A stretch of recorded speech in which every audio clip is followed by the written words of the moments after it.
Good evening, नमस्कार, जय भीम। मैं हूं वैभव कुमार। आप देख रहे हैं दलित न्यूज़ नेटवर्क यानी कि डीएन हिंदी। हमारे वो दर्शक जिन्होंने सब्सक्राइब नहीं किया, सब्सक्राइब कर लीजिए। आज की सबसे बड़ी खबर आपके लिए लेकर आए हैं। बहुजन समाज पार्टी के पूर्व राष्ट्रीय उपाध्यक्ष और पूर्व नेशनल कोऑर्डिनेटर जयप्रकाश सिंह जो हैं, उनकी बसपा में जो वापसी हुई थी उस पर फाइनल मोहर लग गई है। और यूं तो आधिकारिक घोषणा नहीं हुई है, लोगों को इंतज़ार था। और लोग जो हैं, खबर के बावजूद भी, जो विश्वसनीय स्रोत हैं, जो विश्वसनीय चैनल हैं, उनकी खबर के बावजूद भी लगातार यही कहते रहे कि ये अफवाह है और ये सही खबर नहीं है, भ्रामक खबर है।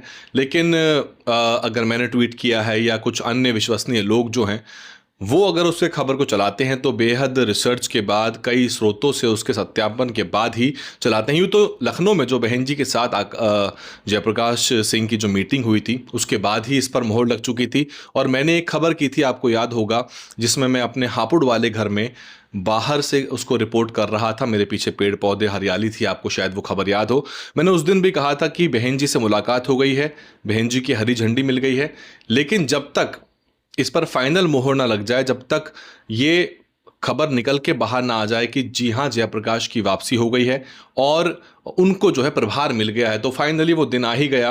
कल जयप्रकाश सिंह बहन मायावती जी से दिन में मिल के आए थे और उनके साथ लालजी मेदांकर थे। लालजी मेदांकर के अलावा उनके साथ बहुजन समाज पार्टी दिल्ली प्रदेश के पदाधिकारी भी थे। और हालांकि ये खबर जो है हमको ज्ञात हो गई थी, लेकिन हमने इंतज़ार किया और चीज़ें अपने आप में ही धीरे धीरे साफ होती चली गईं। ये बड़ी खबर है बहुजन समाज पार्टी के लिए, इसके बहुत सारे मायने हैं।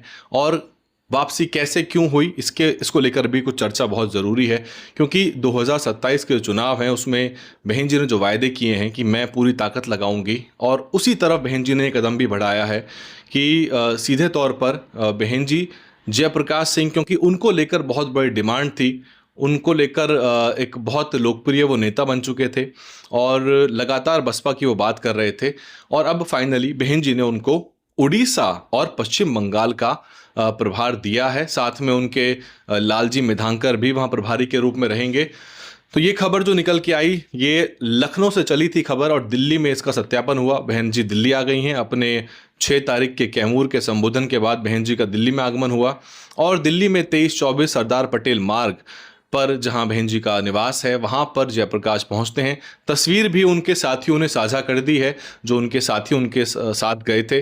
तस्वीर आपकी स्क्रीन पर है। और जयप्रकाश सिंह जी ने भी अपने ट्विटर हैंडल के बायो में, अपने डिस्क्रिप्शन में लिख दिया है कि प्रभारी उड़ीसा और बंगाल, तो वो अब प्रभारी के रूप में काम देखेंगे। ये बड़ी खबर है, क्योंकि जो घटनाक्रम लगातार बीएसपी का हमको देखने को मिला, जिसमें आकाश आनंद भी पार्टी से बाहर गए, अशोक सिद्धार्थ जी भी पार्टी से बाहर गए, फिर वो वापस आ गए, तो उसके बाद ही ये बात निकल के आ रही थी कि जब अशोक सिद्धार्थ जी की वापसी भी हो सकती है, आकाश आनंद जी की भी हो सकती है, तो जयप्रकाश सिंह ने कौन से गुनाह किए हैं, वो तो लगातार पार्टी की बात कर रहे हैं। इससे देखिए बहन जी का बड़प्पन नजर आता है और बहन जी की दूरदर्शिता नजर आती है। और ये जितनी तारीफ की जाए इस कदम की वो कम है, क्योंकि पिछले दिनों जयप्रकाश जी ने भी कुछ ऐसी बयानबाजी की थी जो नहीं करनी चाहिए थी, लेकिन बावजूद उसके बहन जी ने जयप्रकाश जी को पार्टी में पुनः प्रभारी के रूप में एक तरह से अहम जिम्मेदारी दी है।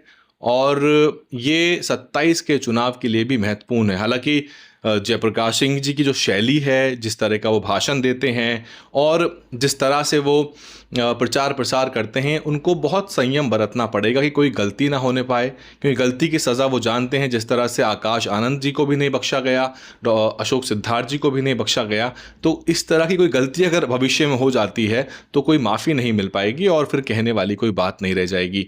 जयप्रकाश जो हैं दिल्ली प्रदेश से जुड़े हुए थे और उसके बाद राजस्थान में प्रभार रहा। लालजी मेधांकर शुरुआती दिनों में प्रभारी के रूप में कार्य कर रहे थे, जब जयप्रकाश जी उनके साथ थे, और वो दिल्ली में रहे, राजस्थान में रहे, और इसीलिए बहन जी ने लालजी मेधांकर जी को भी उनके साथ भेजा। और लालजी मेधांकर भी काफ़ी सुलझे हुए व्यक्ति हैं। जयप्रकाश सिंह जो हैं अपने लखनऊ के भाषण की वजह से निष्कासित हुए थे। आपको याद होगा लखनऊ का वो भाषण जिसमें उन्होंने राहुल गांधी को टारगेट किया था, वो जो टिप्पणी थी बहन जी को नागवार गुजरी, निष्कासन हो गया और लंबा अरसा हुआ। और वो दिन जब जयप्रकाश जी को बहन जी ने राष्ट्रीय उपाध्यक्ष बनाया था, मैं उस समय वहीं मौजूद था, क्योंकि आपको याद होगा पूरे दिन का राष्ट्रीय अधिवेशन हुआ था और उस राष्ट्रीय अधिवेशन में शायद मार्च का महीना था, 25-26 के आसपास की वो तारीख होगी। 15 दिनों की सत्ता प्राप्ति संकल्प रथ यात्रा राजस्थान प्रदेश ने निकाली थी, जिसके समापन के अगले दिन ही बहन जी ने राष्ट्रीय अधिवेशन बुला लिया और उसमें बहन जी ने बहुत सारी अहम बातें करी। साथ ही बहन जी ने कहा कि मैं एक राष्ट्रीय उपाध्यक्ष नियुक्त कर रही हूं, बहुत युवा हैं, और सब लोग चौंक गए थे। अचानक से वो घोषणा हुई थी और आमतौर पे जो है मीडिया केवल शुरुआत के समय में ही रहती है, तो हम भी शुरुआत के समय में वहाँ के विजुअल्स, वहाँ की रिपोर्टिंग करके अपना कैमरा, सामान, मोबाइल वगैरह सब कुछ निकाल के बाहर रख के चुपचाप जाके अपने कार्यकर्ताओं के साथ मैं भी वहाँ बैठ गया था और मैंने उस घोषणा को सुना। मेरे सामने वो घोषणा हुई थी। यहाँ तक कि जयप्रकाश सिंह जी का जो पहला इंटरव्यू था राष्ट्रीय उपाध्यक्ष बनने के बाद, वो भी मैंने उस मॉल एवेन्यू के कार्यालय के अंदर ही लिया था और कुछ लोगों ने मुझे वहाँ सहयोग किया कैमरा में, तो मैंने वहीं पहला इंटरव्यू आप तक पहुँचाया था।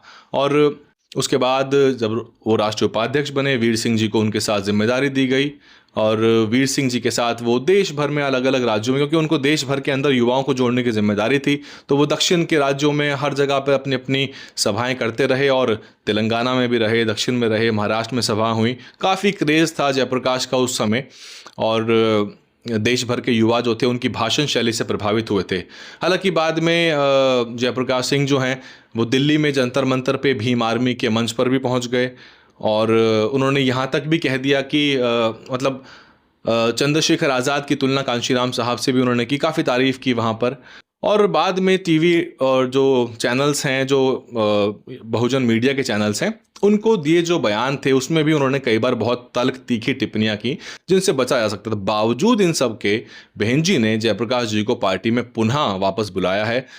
ये बहन जी का बड़प्पन है और ये दिखाता है कि बहन जी जो हैं किसी भी प्रकार की जो टीका टिप्पणी या जो बाकी चीज़ें होती हैं उनको दरकिनार करते हुए, बड़ा दिल दिखाते हुए पार्टी हित में हमेशा फैसले लेती हैं, चाहे इसके लिए उनको एक तरह से बहुत सारी चीज़ों को दरकिनार करना पड़ता हो। और बहन जी किसी भी प्रकार के दबाव या प्रभाव में नहीं है। कुछ लोग ये भी कहते थे कि आकाश आनंद जो हैं उनका उभार हो रहा है और उनकी वजह से जयप्रकाश जी को पार्टी में बाहर रखा गया है, लेकिन ये सब बातों पे विराम लग गया है।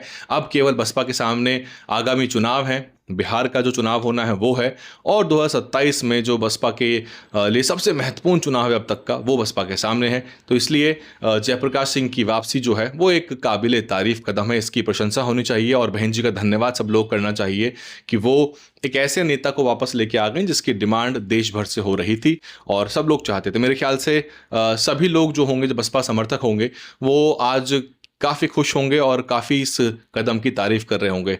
आप पूरे घटनाक्रम पे क्या कुछ सोचते हैं? और इस खबर को लेके हम जो थे लगातार फॉलो कर रहे थे। हालांकि कोई जल्दबाजी नहीं थी ब्रेक करने की कि खबर को ब्रेक किया जाए, एक बार चीज़ सत्यापित हो जाएं, बाहर निकल के आ जाएं, आपको पता चल जाए, उसके बाद विश्लेषण के लिए तो आप मेरे पास आ ही जाते हैं। बहरहाल 11 तारीख को भी अब बसपा की कई अहम बिहार की विधानसभाओं पे वोट डाले जाएंगे, उसको लेके मैं विश्लेषण करूंगा। 4-5 ऐसी सीट हैं जहां पर बसपा का हाथी बेहद तेज दौड़ रहा है। कुछ सीटों पर तो अव्वल वो स्थान पर पहले ही पहुंच चुका है और साफ नज़र आ रहा है कि वो सीटें बसपा की झोली में गिरेंगी। वो कौन सी सीटें हैं आप कमेंट कर सकते हैं मुझे, और उन 4-5 सीटों का विश्लेषण हम आपके लिए लेके आएंगे। बने रहिए। मैं हूं वैभव कुमार, आप देख रहे थे दलित न्यूज़ नेटवर्क यानी कि DNN हिंदी। DNN हिंदी को सब्सक्राइब करने के लिए दबाएं लाल रंग का सब्सक्राइब बटन और घंटी का बटन दबाकर ऑल नोटिफिकेशन पर क्लिक करें। चैनल को जिंदा रखने के लिए नीले रंग का ज्वाइन बटन दबाकर चैनल को आर्थिक सहयोग करें।